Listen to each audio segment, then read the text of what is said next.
welcome back to Two Dudes, One Barbell. This is episode 8. 8. Fantastic. And we've got a really cool episode. We're going to be talking about breathing.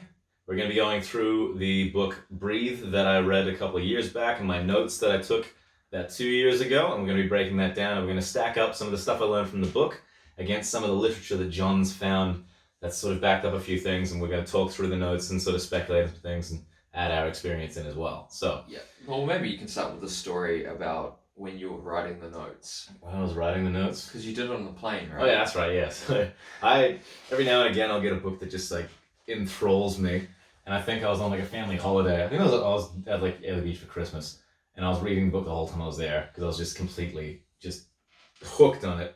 And I was flying back on the plane on the last day, sitting next to some random chick on the plane. And I got my headphones in, listening to the audiobook and my phone out, and I'm just going like, and writing notes. And I punched out like 6 little pages on notes and, on my phone.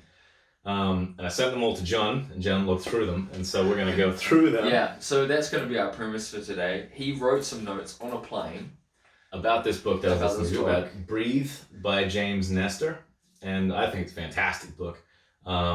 And we're going to go through read it probably. Yeah, so I recommend everyone reads it because it just changed my view on breathing and the importance of it, and like it got me doing stuff like the Wim Hof Method to deal with stress and stuff like that, and taping my mouth shut. And this is where I got it from. John got the same idea, but years before, and because he had very severe breathing issues. Yeah, I didn't even really know there were breathing issues. I just thought I had sleep issues, but then obviously they're slightly connected. And we've already talked about that, but... Yeah, we've talked about it a little bit. I guess we'll probably be revisiting some of those things later, because some of the notes that I made sort of apply to your situation. Exactly, which was very interesting. Very interesting. So we're going to start from page 1, and basically, breathing too much CO2 out, blood becomes alkaline, breathing slower increases CO2, and blood becomes acidic. And so John's going to give us a bit of a rundown about how that works. Okay, so CO2 in itself is a gas, but once it goes into your blood, it becomes carbonic acid. So it actually makes an acid. And so if there's a buildup of CO2 in your blood, then the pH will drop. And your blood becomes acidic. Yeah, well, it becomes more acidic. Whether it becomes actually acidic depends on, well, I mean, how much CO2 there is, and I don't know, is that even... Someone can tell us if that's possible. I think it can go down to like 7.1, depends on the chronic conditions. Yeah. We could look into those at some stage, but yeah. Basically it becomes more acidic, which is not ideal. Not ideal. We want it to be about 7.4. It says almost all cellular functions occur at pH 7.4. Yeah. Now, I think they're talking about the blood. I think different regions of different... require different acidities, Yeah, but...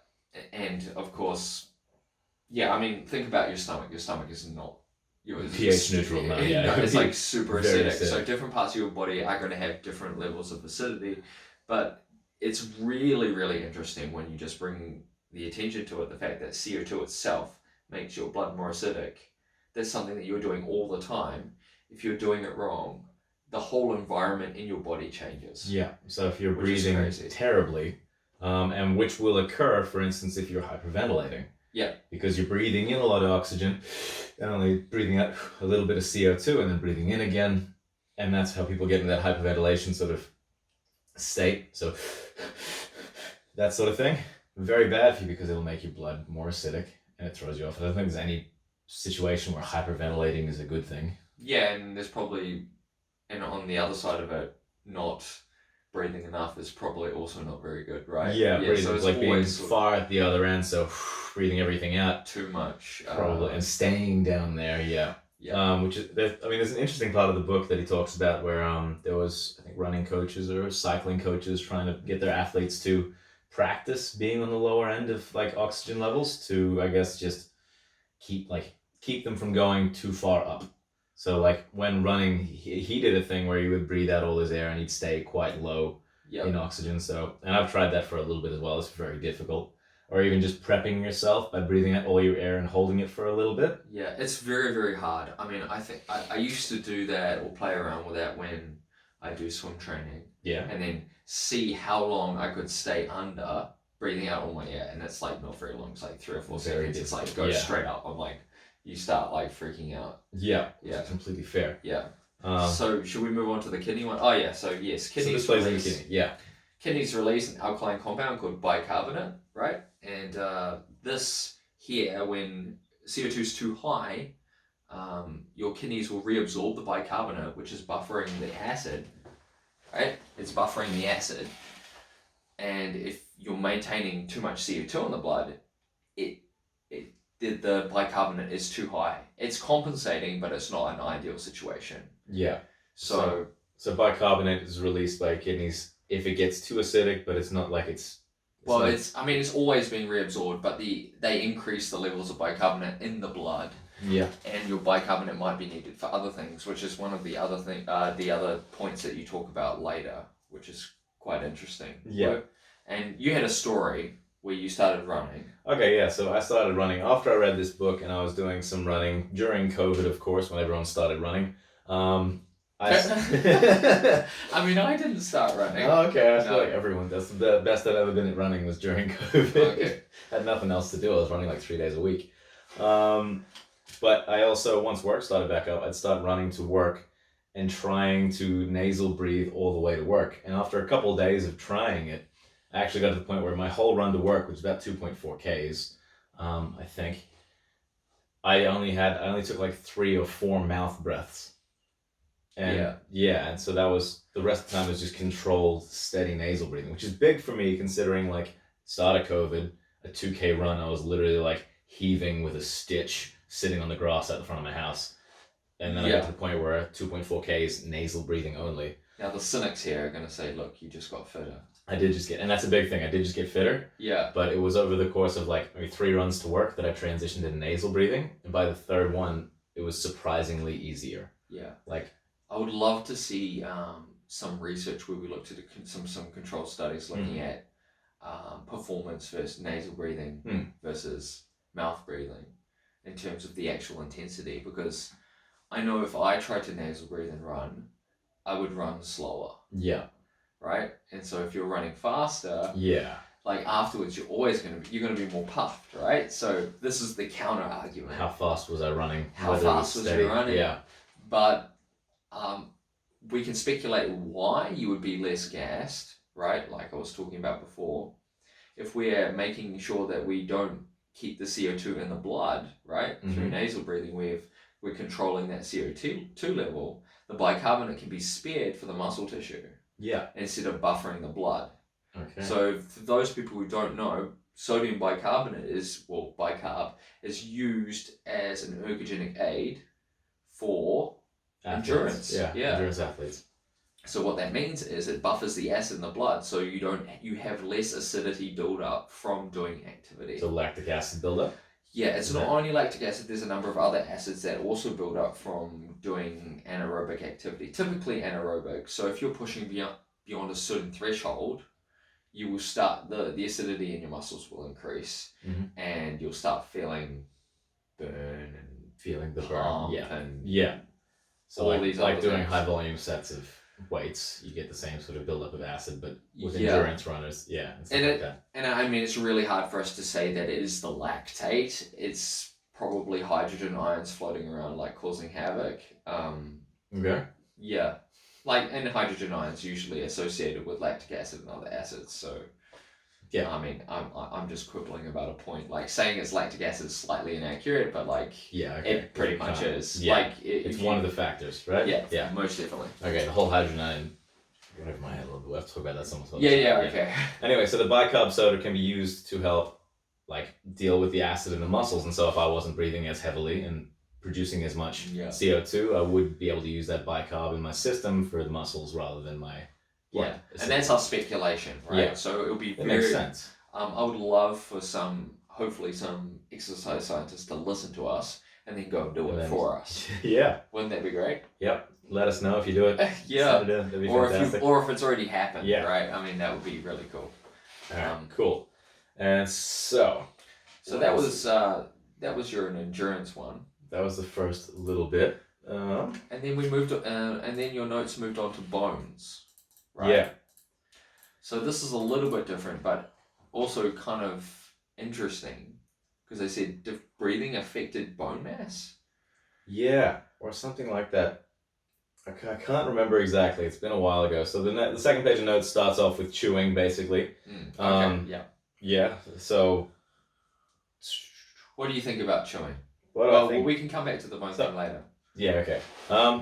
I think chewing is something that people don't do enough. Like he uses a lot of examples of like not third world countries, but like other cultures that have very sort of rough diets of roots and barks and stuff like that have far stronger teeth and like healthier looking mouths than us Western folk that chew on yogurts.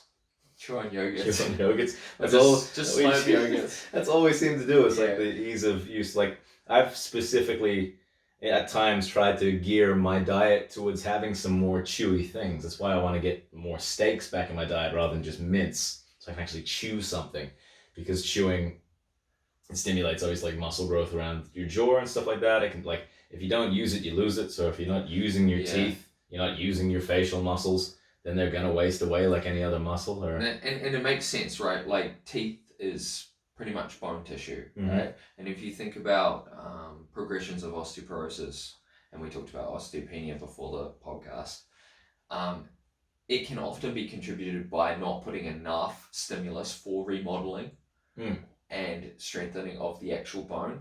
And if you're thinking about your teeth, if they're not getting that force production, it's unlikely that gravity is going to affect your teeth.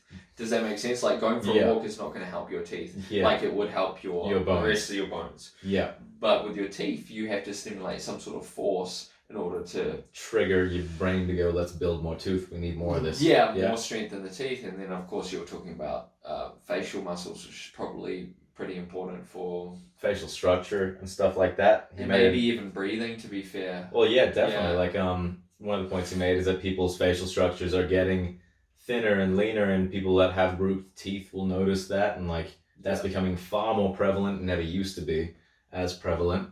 Yeah, well, a very interesting thing, and probably I've never told you this. When I was 10 or 11, I had a receding jaw. Oh, you did mention that, yeah. Okay. Did I? Oh, okay. Maybe at one point, but go on. Yeah, so what they did is, it's orthodontics, they put twin blocks into my jaw to bring my jaw forward while I was growing, so my jaw would grow out. Yeah, okay. And I think you can look up, I'm a case study somewhere where really? I was like an experiment where they put twin blocks in and bring my jaw forward, and I look like a, I don't know what I look like, but I couldn't close my mouth properly. Yeah, okay. I was that kid, right? Yeah. And the jaw's forward, but it only lasted for like a year, and my jaw grew out. Really? Which was pretty cool, and they timed it perfectly. Very top-notch orthodontics. Fantastic. Now kids can have better blocks, which don't make them look like, I don't know what. Whatever. Yeah, I mean, I look like Forrest Gump or you know what I mean? Like. Yeah, no, fair enough. That wasn't great, and I talk with a lisp the whole time, right? Yeah. Yeah. But because my mouth was never closed. Yeah, fair. Yeah. And like you're not alone. Like there's a lot of people that have, like, this reckons 3 out of 4 people have. Oh wait, there's a statistic that you use talking about tooth structure and stuff like that, and that's a large percentage of the population have these issues. Well, like with just structures of the jaw. Kids, with the structures of the jaw, like there's something. 90% of people have some form of malocclusion. So I'm pretty sure malocclusion is some kind of. You can quickly search that up, but is that just to do with structure of the crooked teeth, poor bite refers to the way poor like lower teeth line up or something. This like 90% of people have something wrong with their structure of their mouth. Yeah. And that's prevalent how people run around with braces and that sort of thing. Yeah, exactly. And they should be getting those because that's going to help with longevity of definitely. teeth. Yeah, absolutely. Sort of and like the blocks, like you said, that help form the shape of the jaw and that sort of thing. Yeah. I mean, the orthodontics is way better than it was even when I would have, what was that? I mean, that's almost 20 years ago. That's crazy. And they must be awesome now. Like, and less intrusive. Yeah.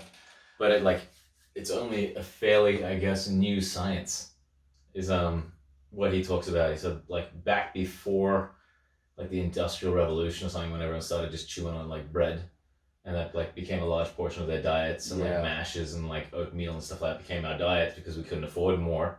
Yeah. That's when the type of food we were eating became very soft and easy to consume. Yeah. And that had a big impact on our facial structure over time. Yeah, and this is called epigenetics. If you're not familiar with that, that is the expression of genes within a generation.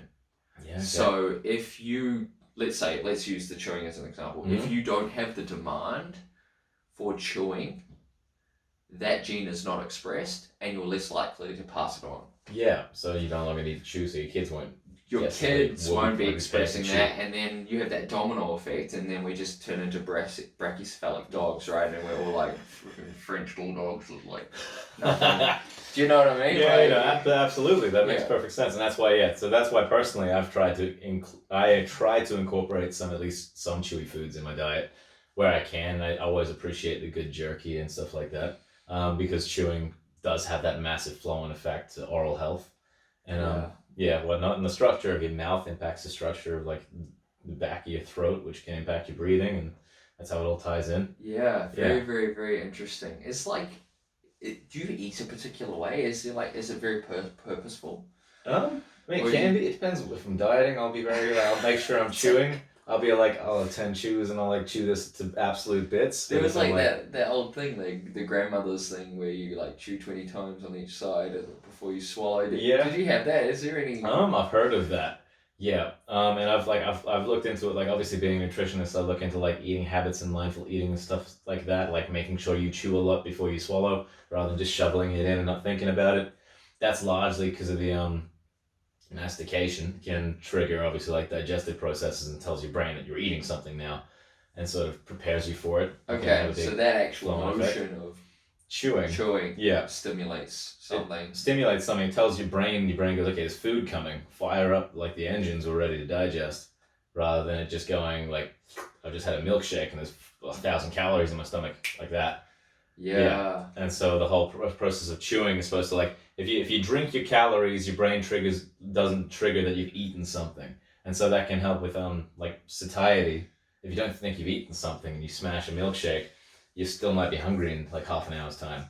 Whereas if you've chewed to the point where your jaw is sore on a chewy bit of steak, your brain goes, man, we just ate like a fair bit of food. I don't feel like eating now. We're good. And so there's like a psychological or like some other reflex towards satiety when it comes what to about eating. like I don't know, a slight counter argument or a slight discussion point. What about people chewing gum? Doesn't that make people hungry because there's no food going in? I think it might. Well, maybe it's a mixture of chewing and swallowing or something like that. Maybe because if you're just chewing on something and there's never a swallow response, maybe your brain doesn't. Because do you ever get that? Because I mean, I don't chew gum. I don't really chew gum, but I have chewed gum before, of course. Like I've done it. Yeah. And my tummy starts gurgling. Really? Okay. Yeah, like it's time to eat.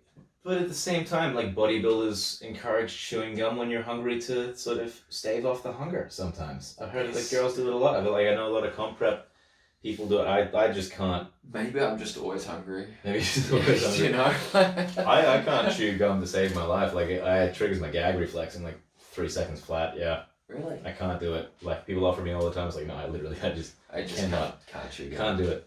Okay. But yeah, so that chewing response can help with satiety, which I think is super interesting. And then it will also help with your teeth. Chewing strengthens up your teeth, and like I think having a strong jaw muscle. You've seen those little jaw-sized things, right? Where guys chew on the piece of plastic, try to get a chiseled jawline. Those things, they're hilarious. It's sad that our society's got to that point. It's come to that point. Yeah. But it's like got a little device for everything. But it's just to make up for the fact he's probably not eating enough steak. Yeah. I don't know. I definitely think you should be able to hypertrophy cheek muscles and chewing muscles, like same as they'd atrophy. For sure. But whether you need a little chewing device or just need to change your diet, yeah, exactly. I don't know. Exactly. Right. So I definitely approve of the chewing and making sure things are at least a little bit chewy. For a lot of reasons. I'm a huge fan of chewy food. You eat steak every chance that you can get, which I thoroughly enjoy. One of my life goals is to be rich enough to have steak for damn near every meal. That's brilliant. Yeah, that's what I want. I'm with you on that one. Yeah. There's just so many benefits to steak. Vegetarians are gonna stop watching now. Yeah, most definitely. All right, cool. And so you talked about the homeo blockers, mono blockers. They're just the blocks that they use for orthodontics, mewing and stuff like that. Methods of like pushing your mouth forward with your tongue.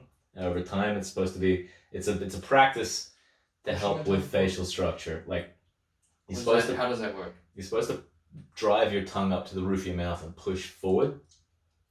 Does that push your teeth forward? I don't know. It's supposed to do something over time and change your facial structure. I will have to check that. Yeah, you'll have to look that up. Yeah. He goes through a whole chapter, not a whole chapter, a couple pages on it. You met the guy that invented it and stuff like that. It was like an orthodontist and stuff. It's like an exercise. Yeah, mewing. A friend told me about it like a couple of years back, and I was like, this sounds weird. All right, so let's talk about parasympathetic responses. Yeah. I think we already quickly talked about We that. did briefly with the CO2 level. So for those people who don't know, which many of you probably do, sympathetic response is the fight or flight response.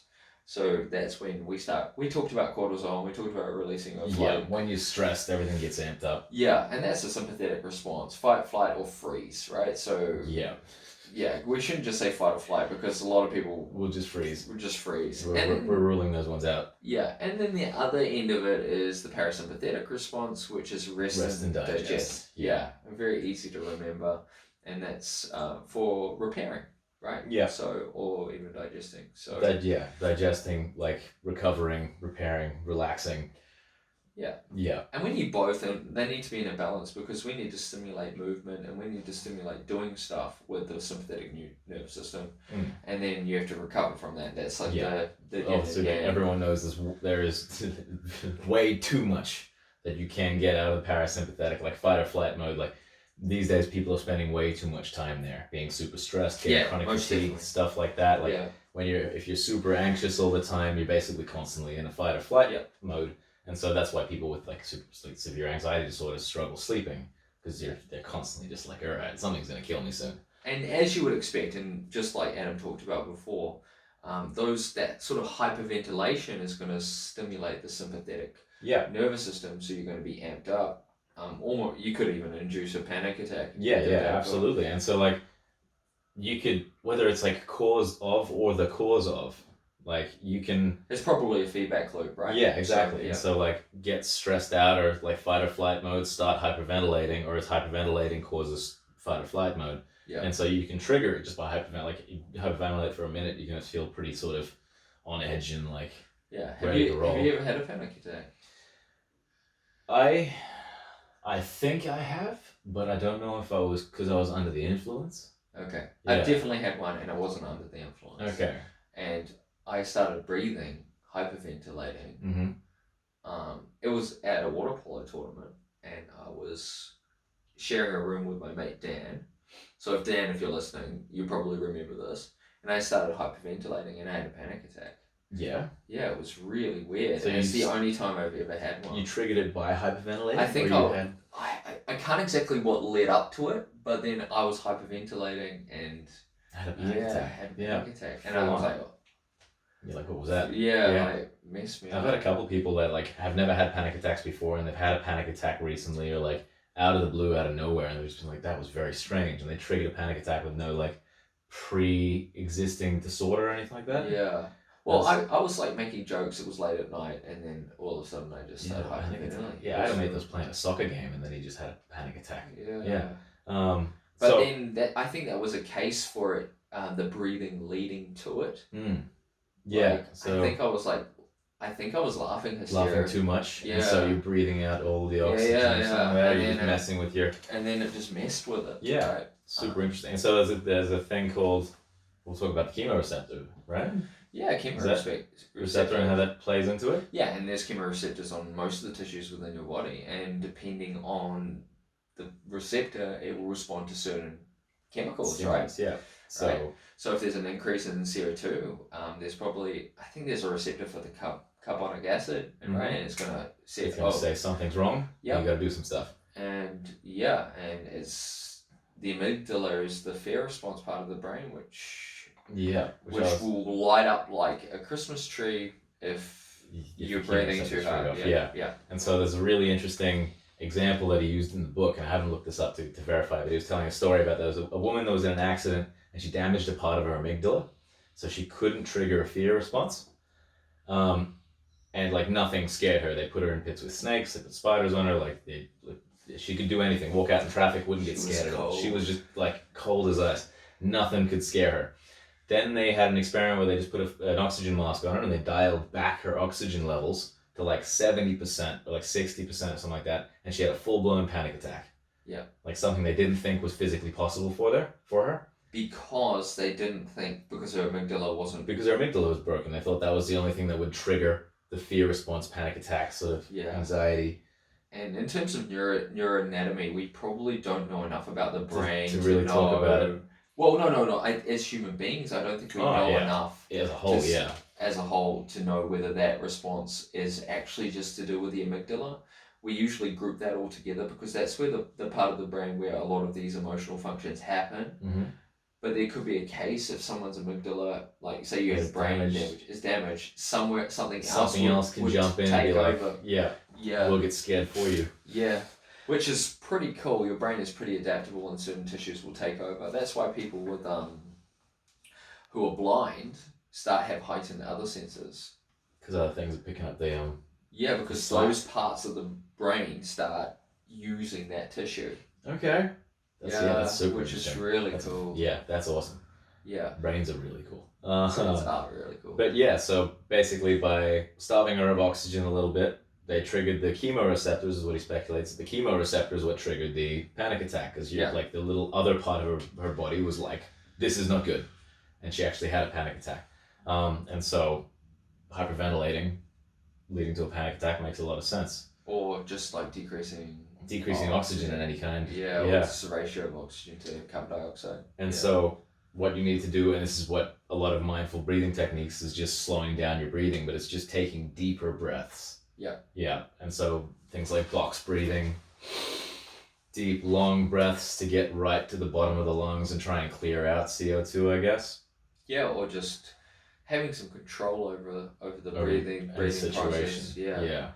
Box breathing is excellent. I think, have we talked about it before? I don't think we've talked about it. Maybe briefly, maybe outside the podcast. Maybe, yeah. So if you're unfamiliar with box breathing, it's just timing your breaths to a second time. It might be 4 seconds traditionally. 4 seconds in, 4 seconds out. Hold. I think is it 4 seconds hold? Yeah, because it's a box, right? Yeah, the box. Yeah, we've all seen the animation on Instagram at some point. You ever seen that? No. I think it's the Headspace app. When they advertise, they like have the box and it ticks along. It's like, try breathing like this for a minute. Just watch it. Yeah, and it'll chill you out. Sure. So it's super interesting. I've coached a lot of friends through it during panic attacks and stuff like that, and super effective. In my mental skills training course, they teach it. Yeah, teach it. Yeah. So very, very useful for managing anxiety pre competition and that sort of thing. Yeah. Okay. Yeah. So lots of application. Definitely, breathing I think is one of those things that you can have complete control over, and it's one of the things that you like.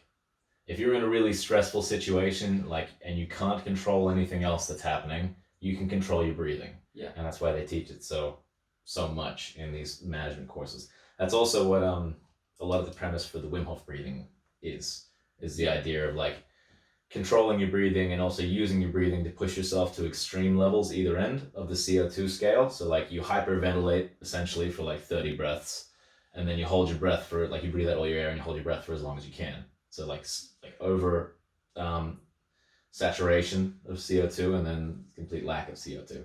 Yeah. And the idea is the more you do it, the better you get at existing on both those ends. So when you get in a situation where you're starting to hyperventilate, you're like, I've been here, I know what to do, and you have control over it. You have experience. It makes perfect sense. So you change the environment in your body, right, through these breathing methods.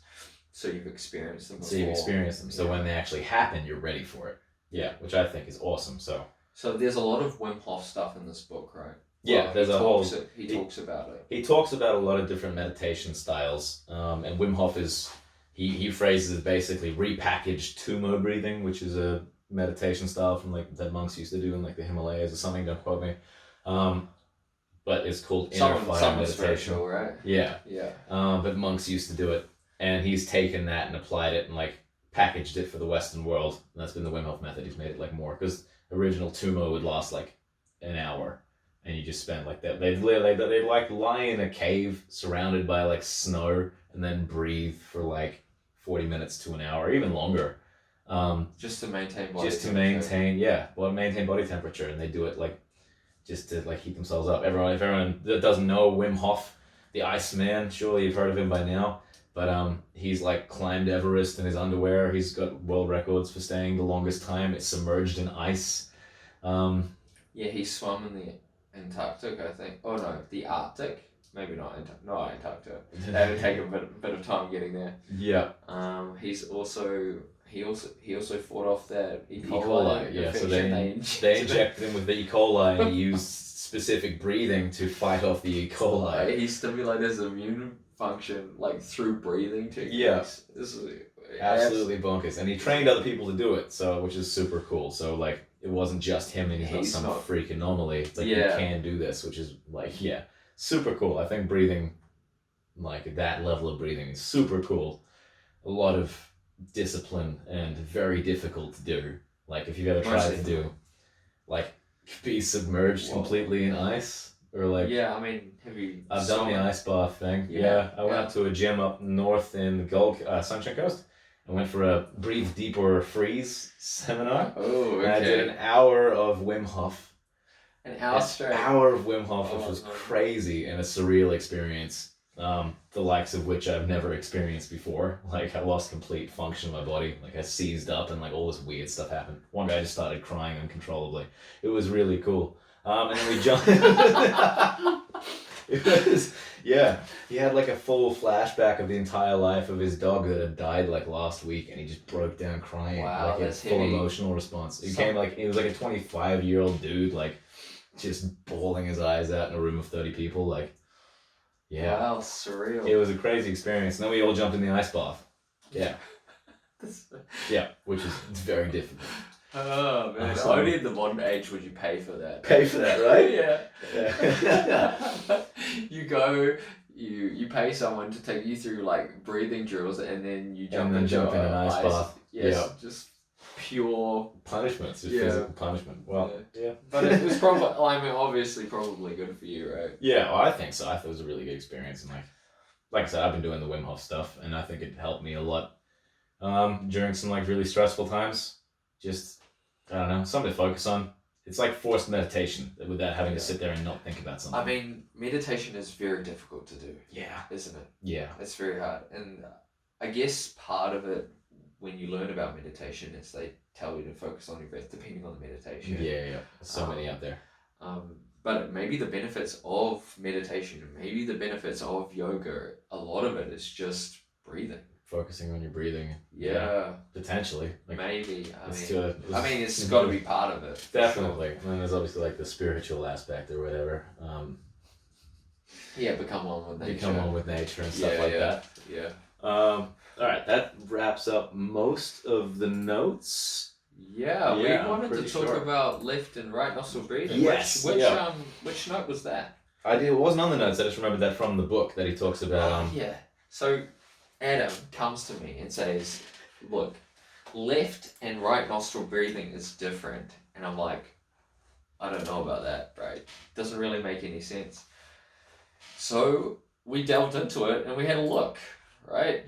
And turns out there is literature on it. And they've actually stopped people breathing through their left and right nostril, two different groups. One did left, one did right. And I think they did a control group that got to do both.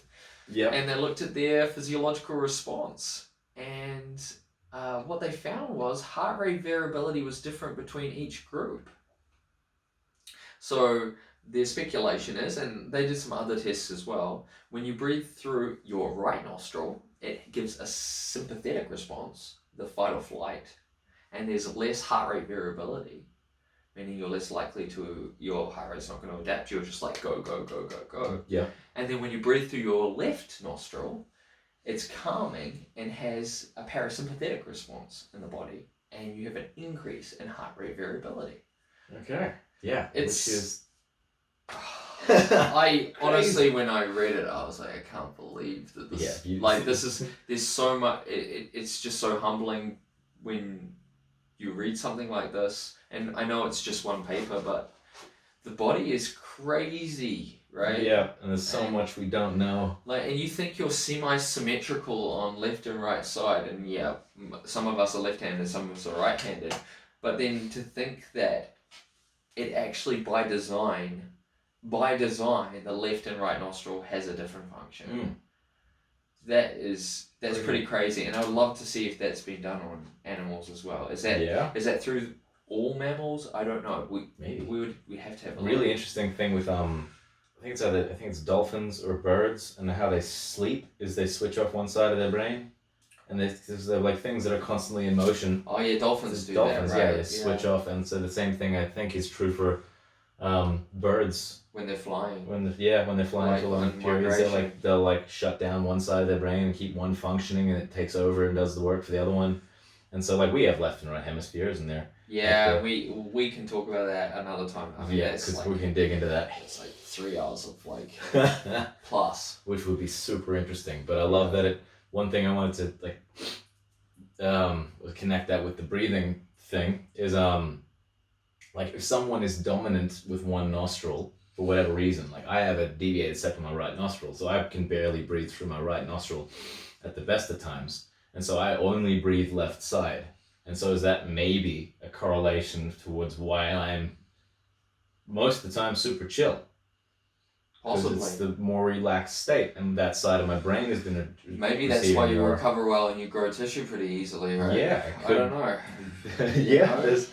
It could be a whole bunch of flow-on effects. The fact that you get more of, I mean, interestingly enough, I played around with this, and I told you just before that I actually.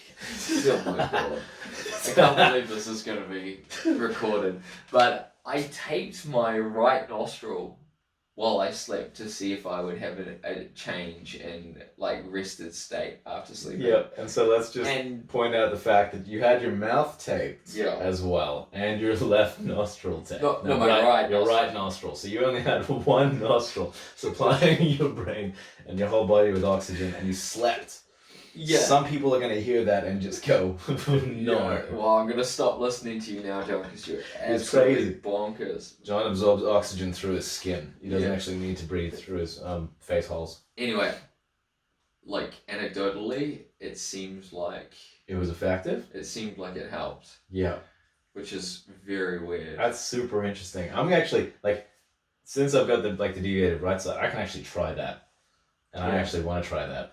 Yeah. Well, I sleep on my right side anyway, so if I have any congestion, I will breathe through my left nostril anyway. Oh. There you go. So it wasn't too much of a stretch for me because I kind of already... You already did. Yeah, I've already experienced it, right? Fair enough. And I wonder if that might be why you sleep on your right side as well. Maybe it is. Yeah, you subconsciously... I sleep on my right side as well most of the time. If it's weird for me to sleep on my left. I can't sleep on my left, and that's why probably the shoulder's a bit bummed. I wake up with numb arms sometimes. Yeah. Well, maybe that's something people can try. If you're having trouble sleeping and you do sleep on your side, maybe try sleep on your right side. Yeah, maybe if you were sleeping on your left. Before you start taping holes shut. Yeah, exactly. Maybe just sleeping on your right side. Before you start taping your mouth and going full blown on that. Yeah, that's fantastic. But that's super interesting. There's a lot of meditations that he talks about and breathing techniques that involve just breathing through one side and exhaling through the other, or just doing one-sided breathing for a while to calm yourself down. Yeah, I mean, that would be another application if you wanted to try calm yourself down or consciously calm yourself down. Try using just one side, just the left side. See if it works. If you need to get amped for a set, just the right side. That would be very interesting. Yeah, obviously I haven't tried that, but we'll just plug it. We'll get just plug the left side, so we're just all adrenaline.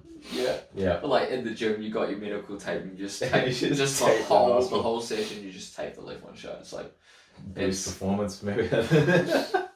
You could be onto something here. We don't know. Well, you never know, right? People try and sell everything. And Yeah, we're gonna sell like one-sided nose plugs for performance increase. Yeah, I mean they've got those mouth guards. Yeah, I've seen those. Yeah. I don't know. I don't know. Yeah. Very interesting. How are we doing? We're doing well. Like we're at 40 minutes. We could probably wrap this up. Probably. Yeah, I reckon. We got plenty. I'd love to talk about the left and right side hemispheres and different kinds of... That might be something that we can talk about. Yeah, definitely. In time. We didn't even talk about the Valsalva Manoeuvre or breathing in regards to training. Oh, I mean, that was probably... More important than more the other. Yeah, more applicable for training. Maybe we can do another little extra. Maybe we'll do it next week or something like that. Yeah, just a primer. I mean, Can we talk about it now? We can talk about it now. Let's talk about it now. Screw it. Yeah. Anyway, alright. So, breathing when it comes to training, obviously very important. And not just nasal breathing through the right side. It's very important when you're doing like long sets to focus on breathing and make sure you're supplying your body properly with oxygen. Yeah. So endurance. Endurance for breathing. But for heavy lifting, breathing and holding is more important for intra-abdominal pressure and that sort of thing. Yeah, so you have the Valsalva Manoeuvre, right? So the Valsalva Manoeuvre is basically breathing in a big breath of air and then trying to... blocking your uvula, so you've got intra-abdominal and intrathoracic pressure. Now that, most people, and this is where I think people could adjust it a little bit and get better bracing. A lot of people will just breathe into their belly, hold, and that's going to get some pressure, right? You got some intra-abdominal pressure, you got intrathoracic pressure there, but what a good way of doing it is to get some extra pressure and to get a little bit more thoracic stability is to have your abs on first, abs tight, then breathe, and tits. Okay. Yeah. Yeah. So once the abdominals are already down, then your rib cage and your hips can be aligned as well. And then when you breathe, then you can get the thoracic extension, and actually breathing will help you hold that position. Okay, so you get everything locked in first, and then you take the breath to fill up the extra space, rather than just taking a big breath and throwing yourself potentially out of alignment. Yeah, so that's probably, like, a lot of people will know that they need to take a deep breath and brace. But that extra cue of having your rib cage down is probably enough. Rib cage down first. Abs tight. And then bang. Yeah, okay. Interesting. I might try that. But yeah, definitely breathing and bracing is a huge thing when it comes to squatting and deadlifting, especially for people that want to avoid things like back injury and improve their squats and deadlifts. It took me years to get the hang of. In fact, it's only probably the last few years I've really gotten the hang of it. I mean, it's pretty foreign, right? Holding your breath under a load. I mean, some people hold their breath like for everything, but it makes sense that you want to increase like the rigidity of your torso, because there's really no frame around your stomach. It's just muscle tissue, and a bit of squishy. A bit of squishy. If you're putting it, a bit of squishy. So if you can get that nice and stable, because your spine it can move, right? Yeah. But you don't want it to move under load. And that's a big thing. That's a big thing that I'm trying to teach people now, is that like it's fine. Your spine position just needs to stay the same through lifts, basically, right? Like if it shifts under load, that's when injury occurs. So like things like a butt wink that caused me several injuries in the past are bad because I've got the load, and at a point my form forces my spine to shift under load, and that's when it goes no. But if I had kept the rigidity, even if I had a slight curve in my spine, but kept the rigidity the whole way down, I'd be fine. Yeah. And bracing sometimes will fix that problem. Not always, but often bracing might aid in helping people keep their spine from moving, even a butt wink. Yeah. Definitely. And like just changing like how I breathe, breathing my stomach more when I brace, rather than like the chest up and lifting the rib cage, what I used to do for years. Yeah. And that's changed everything with my squat and deadlift. Just the rib cage down cue that you told me last time I took up deadlifting again. Yeah. As soon as you were like rib cage down and tuck the chin, I was doing that for RDLs. I was doing that for everything. Now I was doing RDLs and bent over rows with no pain, which like after my last injury, I was like, that's never gonna happen again. Yeah. Yeah. But then of course, that positioning with bracing is like the ideal situation. So breathing, holding, and don't forget to decompress. Yeah. Because you might pass out. Yeah, I've been there. Yeah. See the stars. See the stars and then you're off, yeah. Yeah. Nearly did that shoulder pressing, which was terrible. With an overhead press. With an overhead press. Yeah, because you brace. Because you brace and you compress the whole time, and then even when you stop, you're still compressed. And so I think I got it back down and I went to put it away and I just like wobbled and like nearly passed out. There's a video on my Instagram. We have to see it. Yeah. You can see it. It was like my 80 kilo attempt or something like that. And then I put it down and like wobbled for a second. I'm like, okay, and put it back. Yeah, so I know the feeling of not decompressing. Yeah. But people will hold their breath. I get that a lot with like new clients when they hold their breath through several reps. Yeah. Yeah, and they take like two or three breaths through the entire set. And I'm like, are you breathing? It's like, no. Yeah, not ideal for like a set of 10. No. Maybe okay for a set of 3. Yeah. I reckon that's probably the sweet spot for like, there's things like bench press. Like I can usually get about 3 reps deep before I really need to. Yeah, bench press is different. Like you can pump out 3 reps in a breath like pretty easy, even with a pause. Because there's no pressure. Yeah. But like every squat, you should probably decompress. Yeah, I think. And that's what I cue people. I tell them every rep of a squat is a different set. It's a new set. So you reset, you take a deep breath, then you go. You reset. You don't just keep busting them out, especially when it's heavy. Unless you're Chad Wesley Smith and you've got it all dialed in, and you're bounding up and down like a spring and everything. And everything's perfect. Yeah. Fair enough. Yeah. Yeah. So that's pretty much all we wanted to cover for the training aspect. That's us. Yeah, that's us. Fantastic. Guys, I hope you really enjoyed this one. I know I really enjoyed this one. Yeah, that was fun. Breathing. We'll see you guys next time. Cool.